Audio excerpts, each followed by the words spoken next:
የድንግል ማርያም ጓደኞቿ ባልደረቦቿ አጫዋቾቿ ቅዱሳን መላእክት ናቸው ተለይተዋት አያውቁም እንኳን እሷ እኛም ዝየርባ ያለን ነው እንጂ ጠባቂ መልአክ ተመድቦልናል እኮ እንደያቀማ ለማመስገን ግን ቃል ያጥራል ምእመናን ማርያምን ነው ቃል ያጥራል እኔ ሊቃውንት እኮ አሉና ለዛው በቅድስና እኮ ነው በጽድቅ እኮ ነው በንጽህና እየተመላለሱ በቅድስና እየተመላለሱ እኮ በመኑ በአምሳለ መኑ አስተማስለኪ ወደ ሰማይ ወተን በፀሐይ በጨረቃ በከዋክብት እንዳንመስልሽ ጨለማ ይፈራረቅባቸዋል ወደ መሬት ወርደን ባዝሪት በጽዋት በአትክልት እንዳንመስልሽ ይደርቃሉ ይጠወልጋሉ ይረግፋሉ በእንቁ ባልማዙ በብሩ እንዳንመስልሽ ይዝጋድ ይሰለቻል አረ በማንን መስልሽ መቼም ዝም አይባልምና አንቺ መሶብ ወርቅ ነሽ አንቺ ደመና ነሽ አንቺ ምንድነሽ አሉ መቼም ዝም ከማለት ይሽ አምላክ አሜን አባቶች እናቶች ወንድሞች እህቶች የሕያው እግዚአብሔር ቤተሰቦች ወገኖቻችን እንዴት ዋላችሁ እንዴት አመሻችሁ በየጊዜው በየቦታው በየምክንያቱ መስማት በመንችለው ልክ የሚነግረን መኖር በመንችለው መጠን የሚያስተምረን የምስጢርና የጥበብ ባለቤት ትናንት ከኛ ጋር የነበረ አሁን እዚህ በእኛ መካከል ያለ ነገ ከነገ ወዲያም እንደማይለየን አፋችንን ሞልተን የመሰከርን እንደምንመሰክርለት የአባቶቻችን አምላክ ስላደረገው ነገር ሁሉ ክብርና ምስጋና ይግባው ክብርና ምስጋና ይግባው እናንተ የምትሰሙትኛ የምንናገረው አይንሳን ጆሮአችሁን ይክፈት አንደበታችን ይፍታ በመላና በግምት የግል ሐሳባችን እንዳናፈስባችሁ ጆሮአችሁን ይጠብቅ አንደበታችንንም ይቆጣጠር እግዚአብሔር አሁን ለተወሰኑ ደቂቃዎች የምንማረው እመቤታችን የጸለየችው ጸሎት የዘመረችው መዝሙር በሉቃስ ወንጌል ተጽፏል ከዛ መነሻው ሐሳብ የዛሬ ምሽት የትምህርታችን መሪ ርዕስ ናት ማለት ነው የምንማረው ስለ ሐሴት ነው ስለምንድነው አቤት ሐሴት ስለ ደስታ ነው የምንማረው ይሄ በእመቤታችን ንግግር ውስጥ ያገኘነው ነው ነፍሴ እግዚአብሔርን ታከብረዋለች መንፈሴም በአምላኬና በመድኃኒቴ ምን ታደርጋለች ሐሴት ታደርጋለች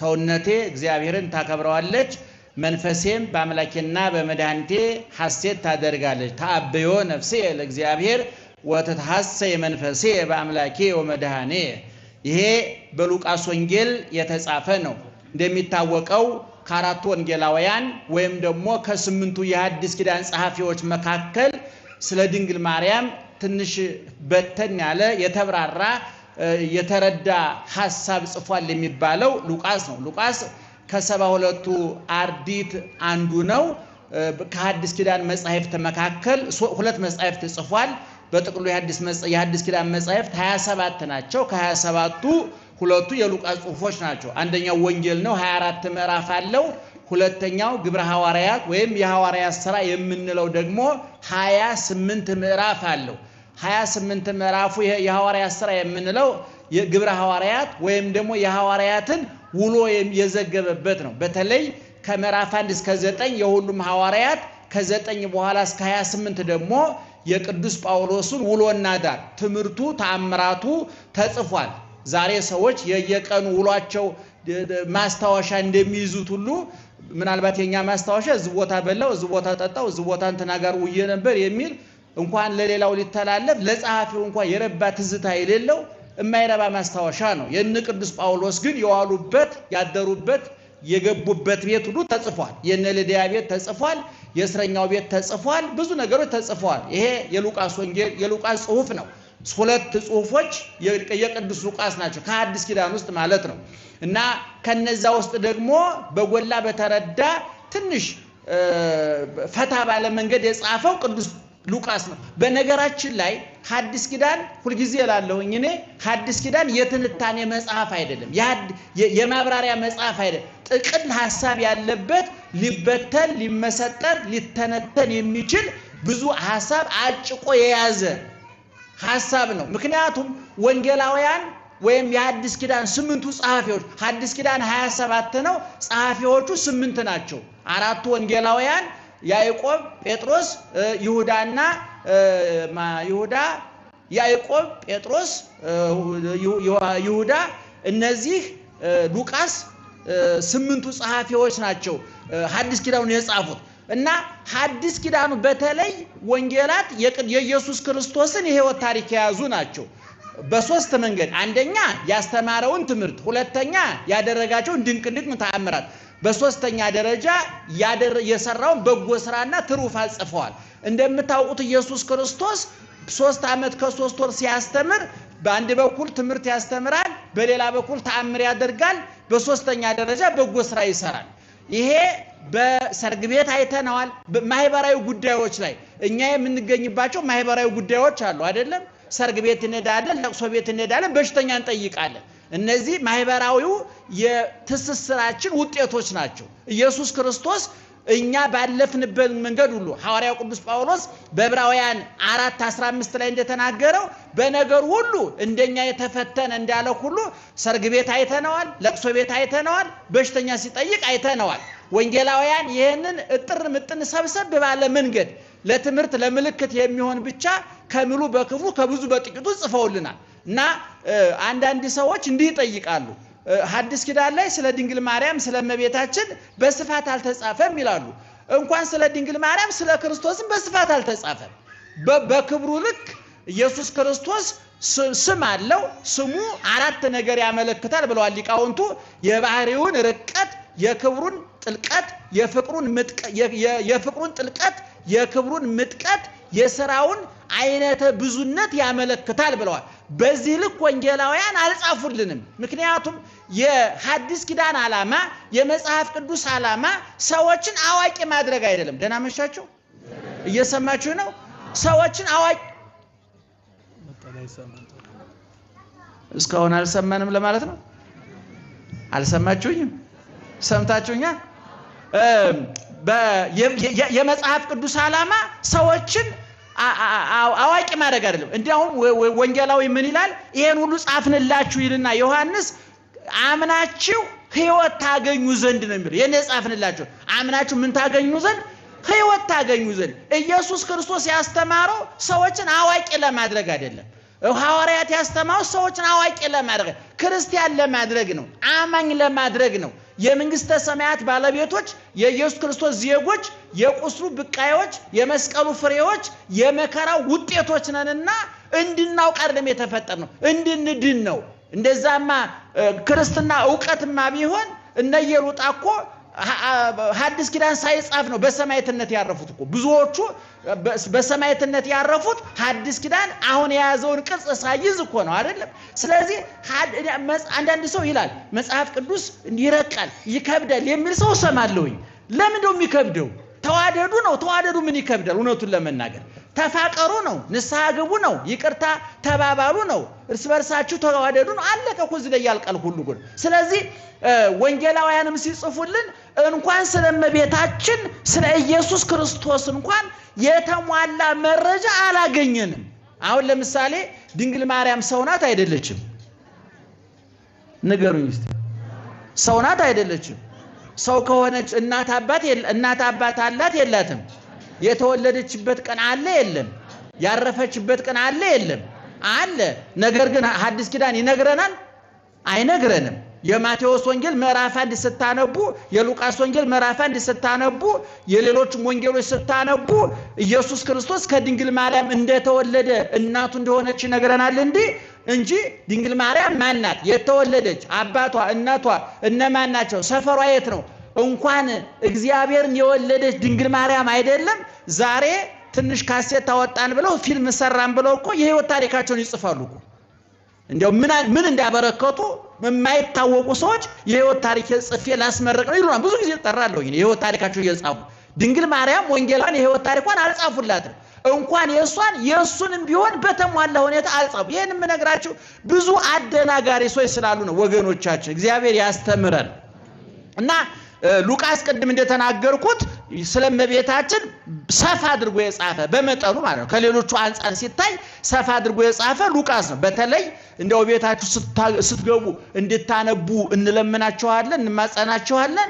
የሉቃስ ወንጌል ምዕራፍ 1 እና 2 እመቤታችንን ላጥና ለሚል ሰው፣ ለወቃት ለሚል ሰው፣ ላመነ ሰው የተከፈተ ልብ የተከፈተ ጆሮ ፈቃደኛ ሕሊና ላለው ሰው በቂ መረጃ ይሰጣል። የሉቃስ ወንጌል ምዕራፍ 1 እና 2 ማለት ነው። እንግዲህ በዚህ በሉቃስ ወንጌል ምዕራፍ 1 ላይ የተለያዩ ሐሳቦች ናቸው ያሉት። ከ1 እስከ 26 ድረስ የኤልሳቤጥና የዘካርያስ የዮሐንስ መጥምቅ እናትና አባት የእሱም ታሪክ ነው ያለው። ምዕራፍ 1 ከቁጥር 1 እስከ 26 እያልኳችሁ ነው። በደንብ ያዙ ምእመናን። የሉቃስ ወንጌል ምዕራፍ 1 ከቁጥር 1 እስከ 26 ድረስ የዘካርያስና የኤልሳቤጥ ዘካርያስና ኤልሳቤጥ የዮሐንስ መጥምቅ እናትና አባት ናቸው። ዘካርያስ ካህን ነው። ኤልሳቤጥ የካህን ሚስት ናት። መካን ነበረች። በ90 ዓመቷ ካህኑ በ100 ዓመቱ ዮሐንስ መጥምቅን የመሰለ አንዱ በቃኝ የሆነ ልጅ ወለዱ ይላል መጽሐፉ አይደለም።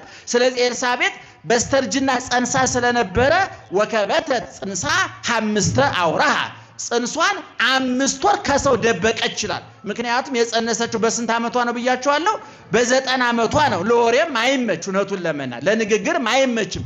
እንኳን ሰሚው እሷም አላመነችም። ገና የድርጊቱ ባለቤት እሷም በቅጡ አላመነችም። እንኳን ሌላ ሰው እንዳምናት ልጠብቅ ቀርቶና ጽንሷን ደብቃ ነበር፣ ለማንም አትናገርም ነበርና 5 ወር እንደደበቀች ጽንሷን ግን በ6ኛ ወር ቁጥር 26 ላይ ያልኳችሁ ነው።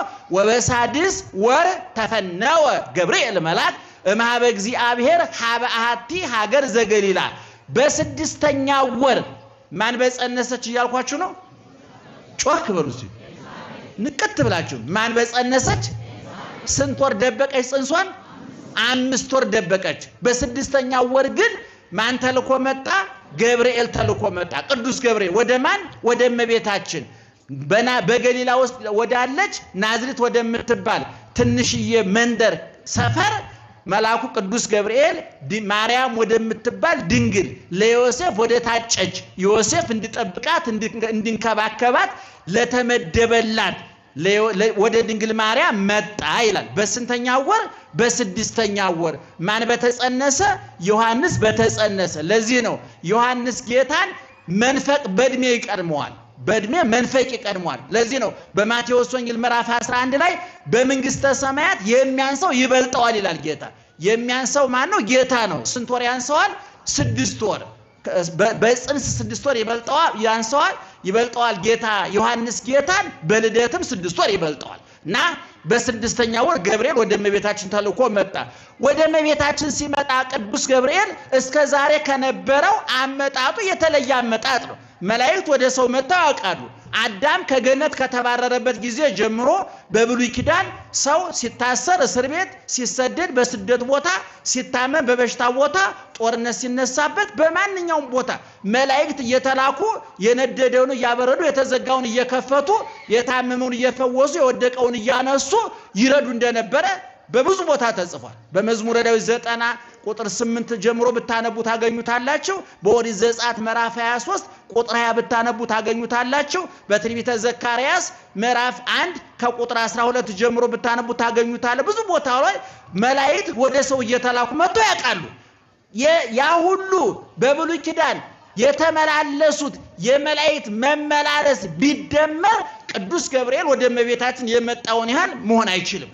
አመጣጡ የተለየ ነው። ወአስተርአያ መልአክ ዘይኮነ ከመቀድሙ እንደ በፊቱ ያልሆነ የተለየ መልአክ ታያት። የተለየ ማለት ምንድነው? አመጣጡ ማለት ነው። ወደ ዘካርያስ ሲመጣ ዘካርያስን አይታችሁታል። ዘካርያስ ተወልዳለህ ሲለው ኧረ እባክህ ሚስቴ ወለብስቴት ያደግ ሙቀት ልምላሜ ተለይቷታል። የሴቶች ልማድ ከቆመ ስንት ዓመት አልፎታል? 90 ዓመቷ ነው። እኔም አርጅቻለሁ እንዴት ነው የምትወልደው ብሎ ተከራክሮ ነበር አይደለም? ታስታውሱ የለም? በኋላ መልአኩ ምንድነው ያለው? እኔ ከእግዚአብሔር ዘንድ ተልኬ በእግዚአብሔር ፊት የምቆመው ገብርኤል ነኝ። ተልኬ ነው የመጣሁት። የነገርኩን ማመን ነበረብህ። ስለተጠራጠርክ ልጁ እስኪወለድ ድረስ 9 ወር ከ5 ቀን ኩን በሃመ ወሰዓ ነቢበ አንደበት ይዘጋ መናገር ይሳንህ ብሎታል። ማን ነው ያለው? አቤት ማን ነው ያለው? ማንን? አቤት ጮክ በሉ። ዘካርያስን። ከዛ አሁን የመጣበት ግን እንዲህ እንደ ልቡ የሚሆንበት አይደለም። ምክንያቱም የጌቶቹ ጌታ የነገስታቱ ንጉስ የምድር የሰማይ ባለቤት ገረዱ አገልጋዩ አይደለችም፣ እናቱ ናት። በእናትነት ላይ ግርድናን አገልጋይነትን በድንግልና ላይ እናትነትን ደርባለች። እመቤታችን ተቃራኒ ነገሮችን አስማምታ ተገኝታለች ብለዋል አባቶቻችን። ድንግልና ከእናትነት እሳትና ጭር ነበረ፣ እሷ አስማማችው። አንድ ሴት መውለድ ከፈለገች ድንግልናዋን ታጣለች፣ መውለድ ከፈለገች ድንግልናዋን ታጣለች፣ ድንግልናዋን ከፈለገች ደግሞ መውለድ አትችልም አይደለም። እመቤታችን ግን እነዚህ መስተጻረራን እሳትና ጭድ የሆኑትን በአንድ ሴት ላይ ሊገኙ የማይችሉትን የአንዱ መኖር አንዱን የሚያጠፋውን ሁለቱን እሳትና ጭድ እሳትና ውሃ አጥፊና ጠፊ የሆኑትን እናትነትና ድንግልናን ምን አድርጋ ተገኘች? አስማምታ ተገኘች። ደስ አይልም? ምእመናን እንኳን እናታችን ሆነች። እውነቱን ለመናገር እንኳን ስሟ እንድንጠራ ፈቀደልን፣ እንኳን ክብሯ እንድናውጅ ፈቀደልን። በእውነት እንደው በቆሸሸ በረከሰ በሐሜት በቂም በበቀል በረከሰ በቆሸሸ አንደበታችሁ የእናቴን ስም አትጥሩ ሳይል ፈቅዶ እኔ ሁል ጊዜ አደንቃለሁ ምእመናን። እመብርሃንን ነው የምላችሁ። እኔ ጧት ተነስቼ ውዳሴ ማርያም ስደግም አንዱ ትዝብቴም እንደው ታውቃላችሁ፣ ጌታ ሆይ አዳሬን ታውቀዋለህ፣ ውሎዬን ታውቀዋለህ፣ አንደበቴ ሐሜተኛ ነው፣ እንደ በዚህ ቆሻሻ አንደበትህ የእናቴን ስም እንዳጠራ ብለህ መብት ሳትገፍ ስሟን እንድንጠራ ስለፈቀድክልን ክብር ምስጋና ይግባ ማለት ያስፈልጋል። እየሰማችሁ ነው?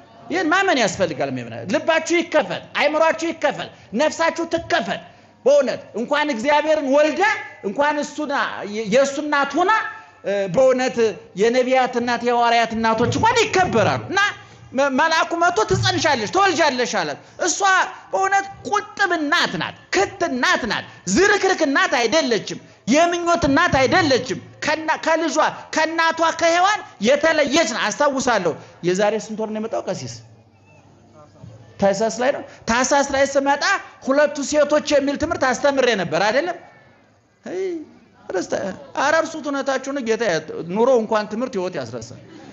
አስባችሁ ቤታችሁ መግባታችሁ ራሱ እናንተ ሆናችሁ ነው። እንኳን የኔን ትምህርት አራርሱት። እኔ ምን ያደርግላችኋል? ለሚቀጥለው መጥቻ አስተምራችኋለሁ። እርሱት። ያን አስታውሳለሁ ብለ መኪና እንዳይገጫችሁ። የጌታ ኑሮ እንኳን ትምህርቱን እኔ የወለዳችሁ ልጅ ራሱ ረስታችሁ የማን ልጅ ናለ ማለታችሁ ጀግኖች ናችሁ በእውነት። ደህና ናት። ማን ነው ስም? አንተ ተናገር። አቤት ማን ነው ስም? ያፌት። እሺ ደህና መሻችሁ። ነቃበሩ። ለማንኛውም ስለዚህ አሁን መልአኩ ወደ እመቤታችን መጥቶ ትጸንሻለሽ ትወልጃለሽ አላት። ይሄ አዲስ ቃል ነው። ምናልባት መጽነስ መውለድ ግስ ሊያገናኘው ይችላል። መቼም ቋንቋ ደካማ ነው ይባላል። ብዙ የማይሸከማቸው ምስጢሮች አሉ። ለምሳሌ ፀሐይ በሰማይ አለ አይደለም? ሰማይ ላይ ያለችው ፀሐይ ማን ትባላለች?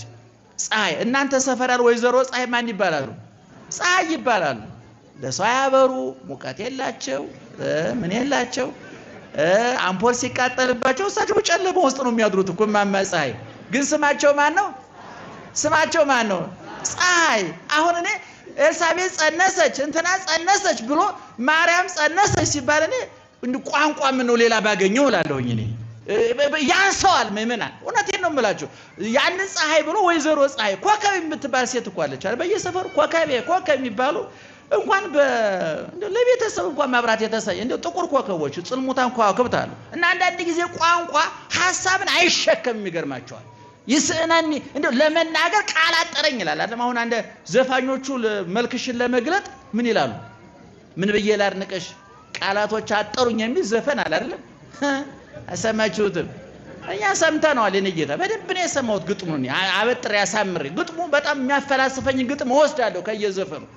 እና አሁን ሴት ለማመስገን ምን ቃል ያጥራል? በቃ አይንሽ ያምራል፣ ጥርስሽ ያምራል፣ አለቀ እኮ በቃ። የሚቀጥል እኮ የለም። እውነቴን ነው የምልሽ። ሲሸውዷቸው እንደው እየደጋገሙ ሲነግሯቸው ሴቶች እውነት እየመሰለ እየተታለላቸው ነው እንጂ ፀጉርሽ ረጅም ነው አለቀ በቃ። ምን ልጨምርበትሽ? አሁን ግን ድንግል ማርያም ይሻላል ብለው ነው። ደህና መሻችሁ። እና ማን ነው መልአኩ አሁን ሲመጣ ወደ ድንግል ማርያም የተለየ አመጣጥ ነው የመጣው። ምን የእስከዛሬው አይነት አይደለም። ዋስተራያ መልአክ ዘይኮነ ከመቀዲሙ መልአክ ታያት። ምን አይነት እንደ በፊቱ ያይደለ መላእክት እሷ ሲያጫውቷት ነው የሚውሉት። ጓደኞቿ እነሱ ናቸው። ሻይ አጣጮቿ፣ ቡና አጣጭ እንደሚባለው ጓደኛ፣ የልብ ጓደኛ ለኝ እንደምትሉት እናንተ እና አሁን አመጣጡ የቅዱስ ገብርኤል ግን እስከ ዛሬ ከመጣው ይለያል። አዲስ ቃል ይዞ መጣ። ዓለምን የሚለውጥ ጨለማውን በብርሃን ሞቱን በሕይወት በመቃብር ላይ ትንሣኤ የሚያውጅ የጥሉን ግድግዳ የሚያፈርስ የጥሉን መጋረጃ የሚቀድ ምድርና ሰማይን የሚያገናኝ እንባ አባሽ ቁስል ፈዋሽ ስብራት ጠጋኝ የጎደለ ሞይ የዓለምን ሰቀቀን የዓለምን መከራ የሚያራግፍ አዲስ ቃል ይዞ መጣ። ምን የሚል ቃል ይዞ መጣ? ትጸንሲ ተወልዲ ትጸንሻለሽ ተወልጃለሽ የሚል ቃል። ግን እሷ እንደው ዝም ብላ እንኳን አመጣው እንጂ አላለችም። ምክንያቱም ድንግል ማርያም ልኳን የምታውቅ እናት ናት። ለዚህ ነው ያስከበራትም ያስወደዳትም ከሔዋን ተለይታ እንድትወደድ እንድትከበር ያደረጋትም ልኳን አዋቂ ደረጃዋን አዋቂ ክብሯን ጠባቂ። አረ ዝም በሉ ጎበዝ።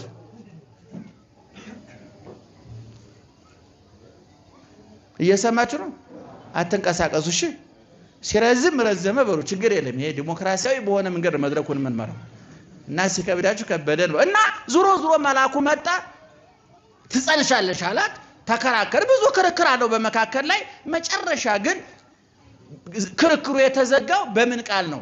ለእግዚአብሔር ጮክ ብላችሁ ለእግዚአብሔር ሁሉን ነገር ማድረግ ይችላል አለ ቅዱስ ገብርኤል። እሷም አሁን በዚህ ሐሳብ ድንግል ማርያምም ቅዱስ ገብርኤልም ተግባቡ፣ ተስማሙ። በሱም በቅድስና ያለ እሷም በቅድስና ያለች በሁለቱም መካከል እግዚአብሔር አለና የእግዚአብሔርን ኃይልና ችሎታ ሁለቱም ያውቃሉና እንደዛ ስትለው ሲላት ይኩነኒ ነየ አመተ እግዚአብሔር ይኩነኒ በከመ ትቤለኒ እነሆ የእግዚአብሔር ገረዱ አገልጋዩ እንደ ቃልህ ይደረግልኝ አለችው።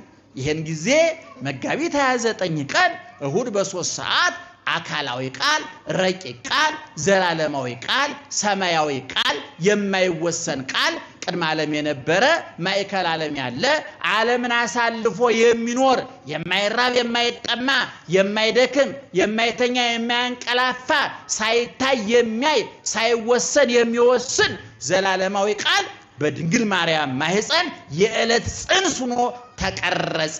ከዛ ቀን ጀምሮ ተቆጥሮ 9 ወር ከ5 ቀን ሲሞላ ታኅሳስ 29 ማክሰኞ 10 ሰዓት ተወለደ ይላሉ ሊቃውንቱ። እና እንግዲህ ድንግል ማርያም ቅድም እንደነገርኳችሁ ይሄ ከተደረገላት በኋላ ወደ ኤልሳቤጥ ሄደች። ኤልሳቤጥም የተናገረችው ሰምታችኋል። ወደ ዝርዝር ጉዳይ አልገባም።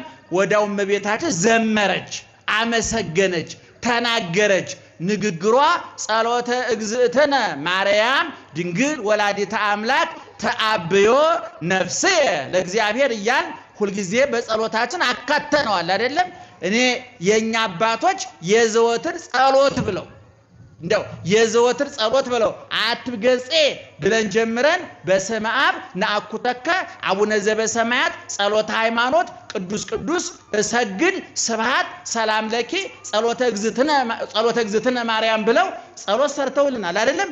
ከብሉይ ከሐዲስ አውጣተው እጥር ምጥን ያለ በቦታ በጊዜ በሁኔታ የማይሰለች አቅማችን ያመጣጠነ ጥያቄያችን የመለሰ ልባችን ሊያሳርፍ የሚችል ጸሎት ሰርተውልናል። አባቶቻችንም በረከታቸው ይድረሰን እና ድንግል ማርያም በጸሎቷ ምን አለች?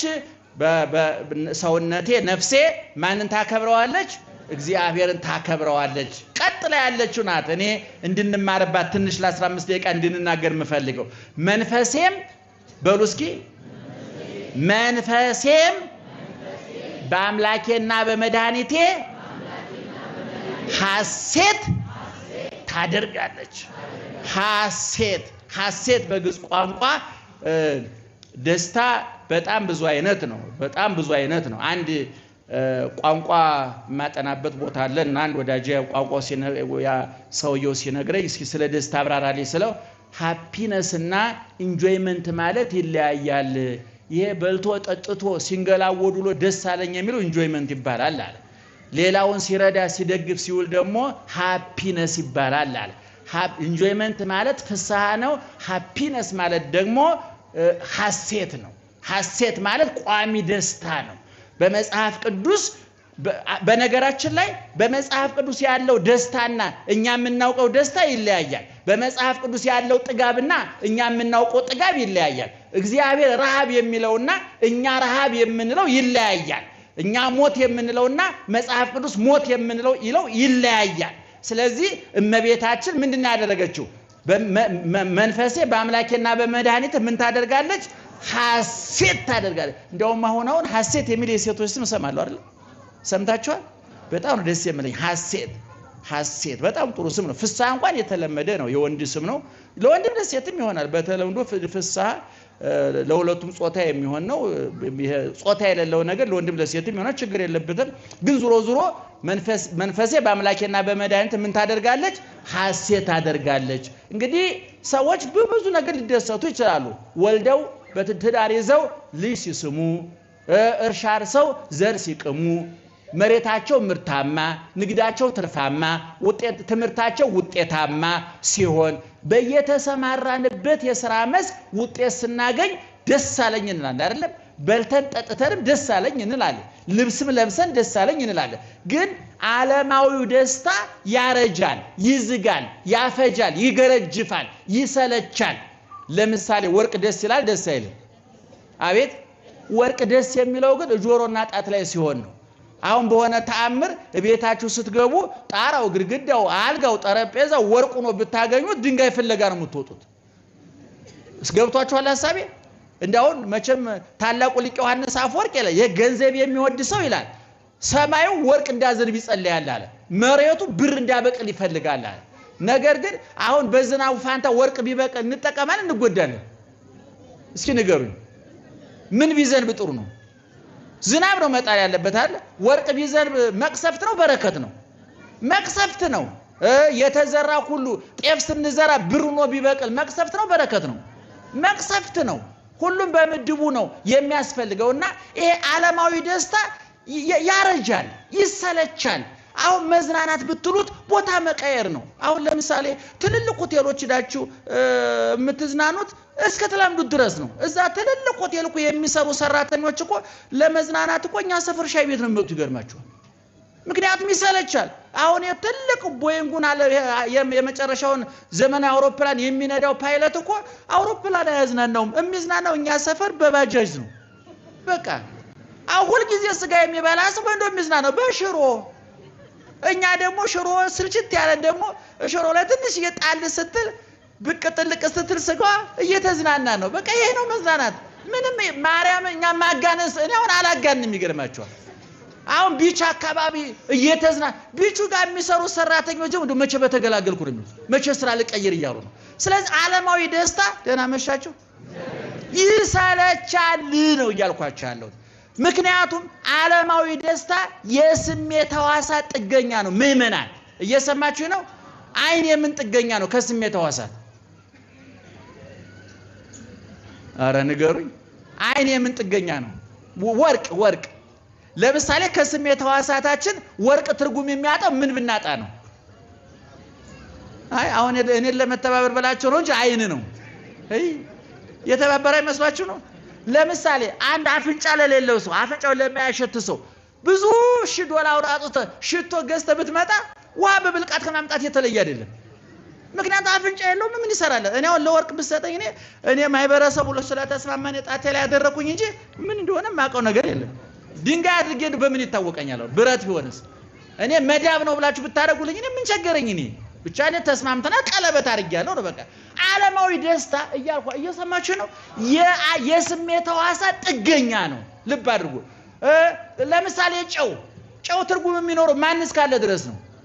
አቤት ምላስ እስካለ ድረስ ነው። ምላስ ከሌለ ወጡ ጨው አለው የለውም የሚባል ነገር የለም። ምላስ ነው ዋናው።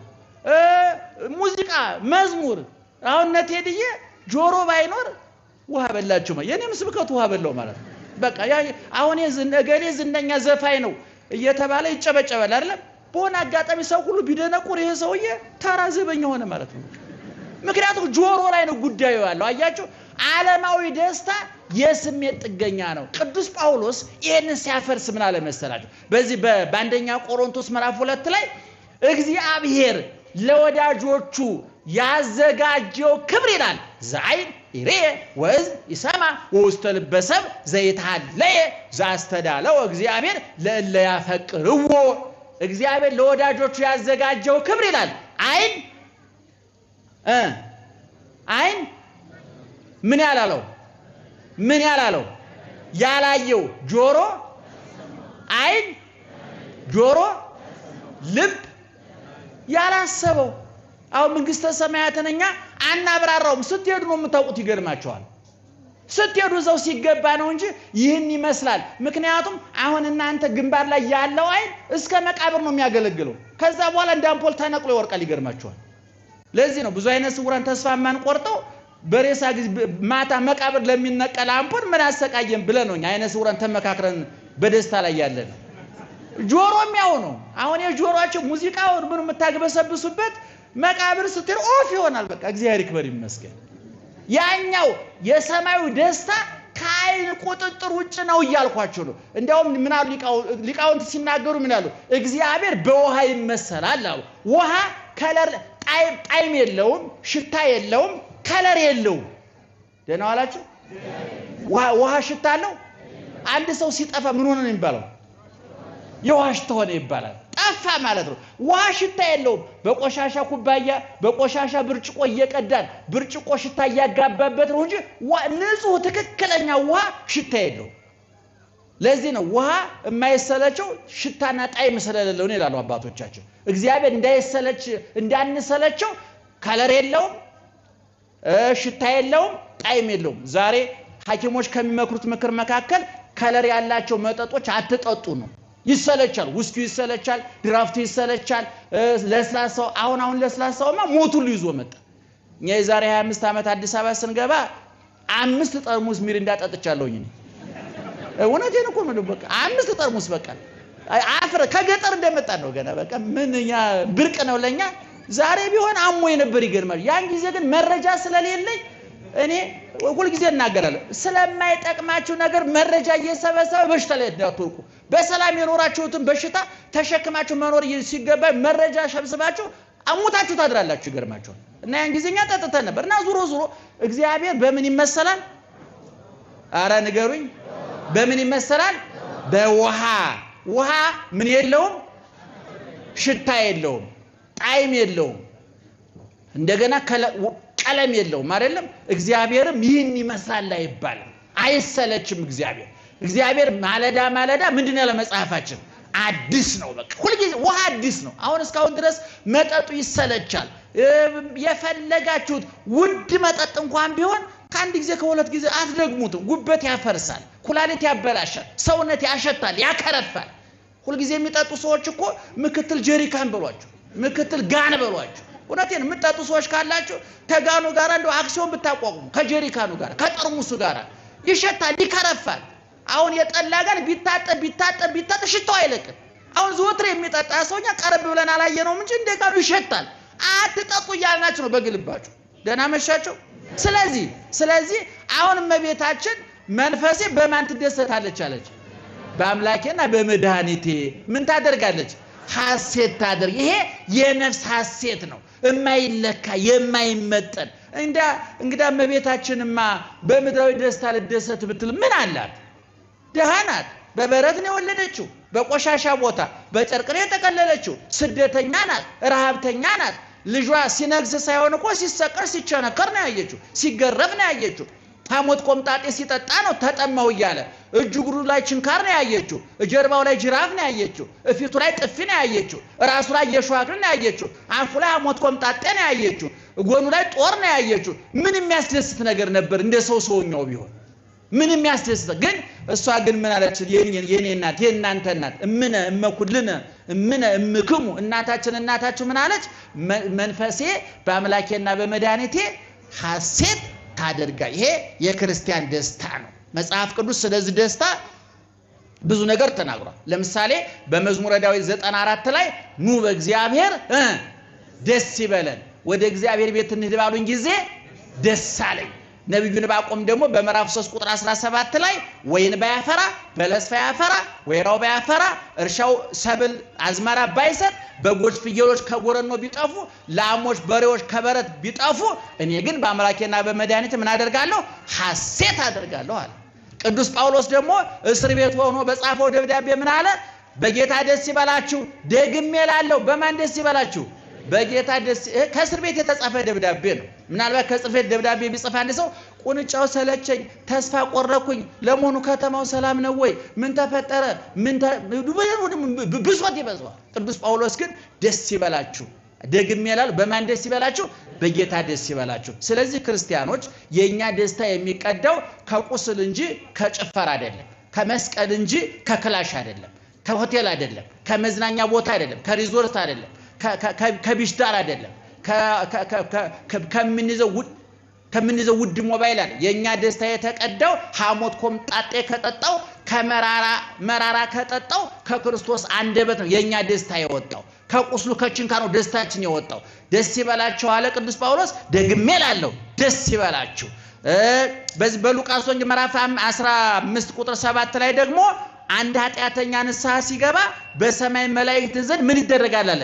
ደስታ ይደረጋል። ምን? ኃጢአተኛው ስለተመለሰ፣ የረከሰው ሲቀደስ፣ የቆሸሸው ሲታጠብ፣ የጠፋው ሲመለስ፣ የወደቀው ሲነሳ፣ የከሰረው ሲያተርፍ፣ የጠፋው ሲገኝ ደስታ ይደረጋል። ሰዎች ንስሐ ሲገቡ ስጋ ወደሙን ሲቀበሉ ከክርስቶስ ጋር ሲጣበቁ ያለኝ ይበቃኛል ብለው የረካ ትዳር፣ የረካ ንግድ፣ ያረፈ ፖለቲካ፣ የሰከነ ኢኮኖሚ ሲኖራቸው ያን ጊዜ ነፍስ ደስ ይላታል። እግዚአብሔር ያውቃል እንላለን ማለት ነው። ኢዮብ ያን ሁሉ መከራ ያለፈው እግዚአብሔር ይመስገን በማለት ነው።